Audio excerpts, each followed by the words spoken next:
Hello అండి, welcome back to our channel. ఈరోజు story అందాల రాక్షసి ఎపిసోడ్ 48.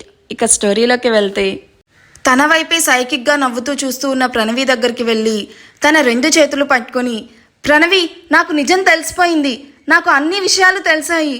ఇన్నాళ్ళు ఆయుష్ గారి వైఫ్ ఎవరో అనుకున్నాను, ఆవిడ గురించి తెలుసుకొని ఇద్దరిని కలపాలి అనుకున్నాను.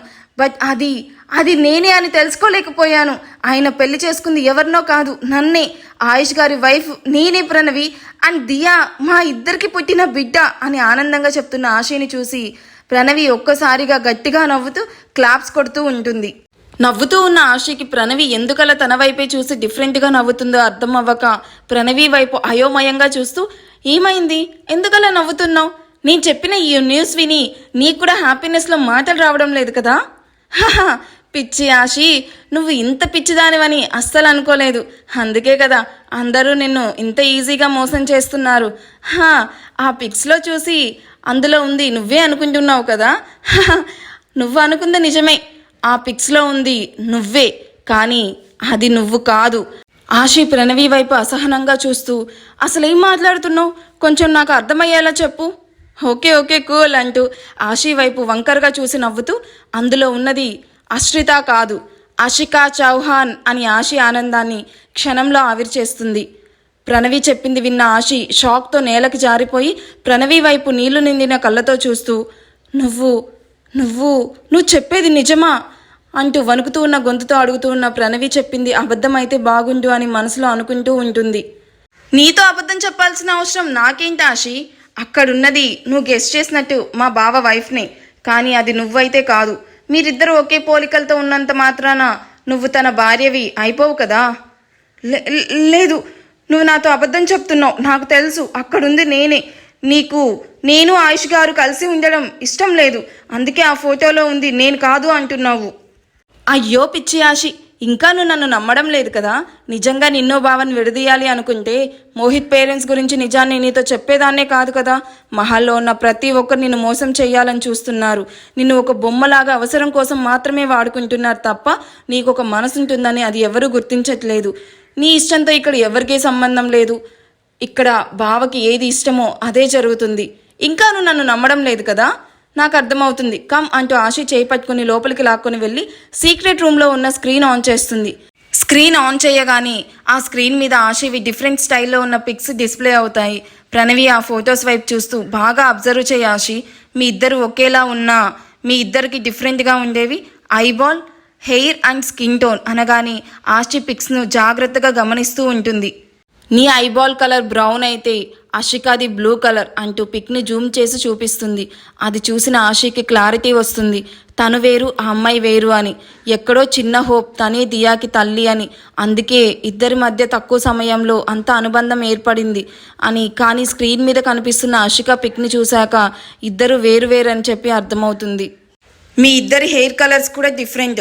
నీది ప్యూర్ బ్లాక్ హెయిర్ అయితే ఆషికాది chocolate brown hair, skin tone కూడా ఇద్దరిది డిఫరెంట్. సో ఇప్పటికైనా అర్థమైందా మీరిద్దరు వేరు వేరని? ఇది చూడు, ఇదే మోహిత్ ఫ్యామిలీ అంటూ ఆ ఫోటో చూపిస్తూ ఉంటుంది. దిలీప్ సంధ్య కూర్చొని ఉంటే వాళ్ళ వెనక మోహిత్ ఆషిక ఇద్దరు మెడ చుట్టూ చేతులు వేసి ఫోటోకి పోజిస్తూ ఉన్న పిక్. అండ్ ఇది మా బావ మ్యారేజ్ పిక్ అంటూ అందులో ఆయుష్, ఆషిక, సంధ్య, దిలీప్, మోహిత్ అండ్ ప్రణవి ఇంకా కొంతమంది ఆయుష్ ఫ్రెండ్స్ ఉన్న పిక్ చూపిస్తుంది. మరికొన్ని ఆయుష్, ఆషిక సంతోషంగా ఉన్న పిక్స్, కిచెన్లో కుకింగ్ చేస్తూ ఉన్న పిక్స్, గార్డెన్ చేస్తున్నప్పటి pics, puja pics, vacation pics, college pics, Ashika సీమంతం పిక్స్, ఇలా దాదాపు 100 పిక్స్ పైగా చూపిస్తూ ఉంది డిస్ప్లే మీద. అవన్నీ చూస్తూనే తెలుస్తుంది ఇద్దరికి ఒకరంటే ఒకరు ఎంత ప్రేమో. ఆశి ఆ ఫొటోస్ను కన్నీళ్లతో చూస్తూ ఉంటే ప్రణవి మాత్రం కోపంగా చూస్తూ ఉంటుంది. ఆశి కన్నీళ్లు తుడుచుకుంటూ, ఇప్పుడు ఆయుష్ గారి వైఫ్ ఎక్కడుంది?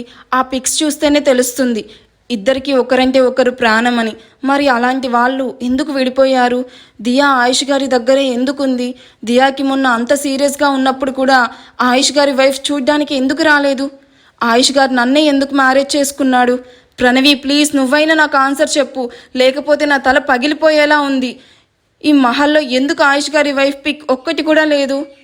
ఆషిక ఇంకా ఎప్పటికీ మన మధ్యలోకి రాదు, ఎందుకంటే ఆషిక చనిపోయి సరిగ్గా 5 సంవత్సరాలు అవుతుంది. దియా డెలివరీ టైంలోనే అషిక చనిపోయింది అని చెప్పగానే ఆషి బాధగా ప్రణవి వైపు చూస్తూ, అషిక గారు చనిపోయారా? అందుకేనా దియా నన్నే తన అమ్మ అనుకుంటుంది? అంటే ఆయుష్ గారు నన్ను అషిక గారిలా ఉన్నానని పెళ్లి చేసుకున్నాడా? చూడు ఆషి, నిన్ను మా బావ పెళ్లి చేసుకుంది తను ప్రాణంగా ప్రేమించిన అమ్మాయి రూపం నీకుందనే తప్ప మా బావ ఎప్పటికీ నిన్ను ప్రేమించడు. నిన్నే కాదు, మా బావ అషికాని తప్ప ఎవరిని ప్రేమించడు. అషిక చనిపోయాక మా బావ డిప్రెషన్లోకి వెళ్ళిపోయాడు. కానీ ఎప్పుడైతే నిషాంత్తో జరిగిన ఎంగేజ్మెంట్ లైవ్లో నిన్ను చూశాడో అప్పుడే నిన్ను ఎలా అయినా పొందాలి అని ఎప్పుడు ఇండియాకి రాని బావ ఇండియాకి వచ్చి నిషాన్ని బెదిరించి తనతోనే నీ పెళ్ళి అని లాస్ట్ వరకు నమ్మించి ఆఖరి క్షణంలో మా బావ నీ మెడలో తాళి కట్టి నిన్నిక్కడికి తీసుకొచ్చాడు. ఈ విషయాన్ని మహల్లో అందరికీ ముందే చెప్పాడు. అందుకే ఎవరూ నీ విషయంలో హెల్ప్ చేయలేకపోయారు. ఎందుకంటే ఈ మహల్లో బావ మాటే ఫైనల్. నువ్వు బావ నుండి దూరంగా పారిపోకూడదని నీకు ఇష్టం లేకపోయినా బలవంతంగా నిన్ను తన సొంతం చేసుకొని నిన్ను తన కాళ్ళ దగ్గర పడుండేలాగా చేశాడు. ఇది మాత్రమే కాదు, నిన్ను మెల్లగా దియాకి దగ్గర చేసి అటు నుండి బావ కూడా దగ్గరయ్యాడు. నిన్ను పూర్తిగా అషికాలాగా మార్చి నిన్ను బయట ప్రపంచానికి దూరం చేసి బావే నీ ప్రపంచం అయ్యేలాగా మార్చాలి అనుకుంటున్నాడు. అందుకే నిన్ను పూర్తిగా అషికాలాగా చేంజ్ చేయడమే కాకుండా ఆషికాను పిలిచినట్టుగానే ఆషి అని అందరి చేత నిన్ను పిలిపిస్తూ నీ మెడలో ఉన్న చైన్, వేలికి ఉన్న రింగ్ అన్నీ అషికావే ఒక్కొక్కటిగా నీ వంటి మీదకు చేరేలాగా చేశాడు. మొత్తానికి నిన్ను అశ్రితలా కాకుండా అషికాలాగా చేంజ్ చేసి నీ ఐడెంటిటీను నీకు దూరం చేసి నీ కన్న వాళ్లకు నిన్ను దూరం చేసి లండన్లో జరుగుతున్న నా పెళ్లి నేపంతో నిన్ను అక్కడికి తీసుకుని వెళ్ళి మళ్ళీ ఇక్కడికి రాకుండా చెయ్యాలి అన్నదే మా బావ ప్లాన్. ఒకసారి నువ్వు లండన్లో అడుగు పెడితే మళ్ళీ నువ్వు వెనక్కి రావడం జరగదు. కేవలం మా బావ స్వార్థం వల్లే నిషాన్ నీ దృష్టిలో మోసగాడిలాగా మిగిలిపోయాడు తప్ప నిషాన్ నిజంగా చాలా మంచోడు. నిన్ను చాలా ప్రేమించాడు. వాడు చేసిన మిస్టేక్ బావ ఐడియాస్ ఫాలో అవ్వడం తప్ప ఇంకేం చెయ్యలేదు. కానీ బావ నిన్ను నీ ప్రేమకి, నీ కుటుంబానికి అండ్ నీకే దూరం చేశాడు. ఇదంతా మా బావ నాకు దక్కలేదన్న కోపంతో చెప్పడం లేదు. నా కళ్ళ ముందే ఒక ఆడపిల్ల జీవితం నాశనం అవుతూ ఉంటే చూస్తూ ఊరుకోలేక చెప్తున్నాను అంతే. ఇంత జరుగుతూ ఉన్న ఇంట్లో ఏ ఒక్కరూ నీకు సపోర్ట్ చెయ్యరు. ఇప్పటికైనా మించిపోయింది ఏమీ లేదు. ఇప్పుడైనా కళ్ళు తెరిచి బావని నిలదీసి అడుగు, ఎందుకు మోసం చేసి నిన్ను పెళ్లి చేసుకున్నాడో అండ్ అషికా పిక్స్ ఎందుకు నీ దగ్గర హైడ్ చేశాడో కూడా అడుగు. నేను చెప్పాల్సిందే నేను చెప్పాను, ఇక ఆ తర్వాత నీ ఇష్టం అంటున్న ప్రణవిని హక్ చేసుకుని ఏడుస్తూ, నువ్వైనా నాకు నిజాలు తెలిసేలాగా చేసావు, థ్యాంక్స్ ప్రణవి అంటూ కళ్ళు తుడుచుకుంటూ, ఎందుకు కావాలని నన్ను పెళ్లి చేసుకున్నాడో ఇప్పుడు నాకు అర్థమవుతుంది. తన స్వార్థం కోసం నా జీవితాన్ని నాశనం చేశాడు. ఆయన ఒక్కటే కాదు అందరూ అంటూ తల పట్టుకొని పడిపోతూ ఉన్న ఆశను జాగ్రత్తగా పట్టుకొని, ఇలా కూర్చో ఇప్పుడే వస్తా అని చెప్పి బయటికి వెళ్ళి వాటర్ గ్లాస్ తీసుకొని వచ్చి ఆశీతో తాగించి, ఇప్పుడు ఎలా ఉంది అంటూ ఆశీ వైపు చూస్తుంది.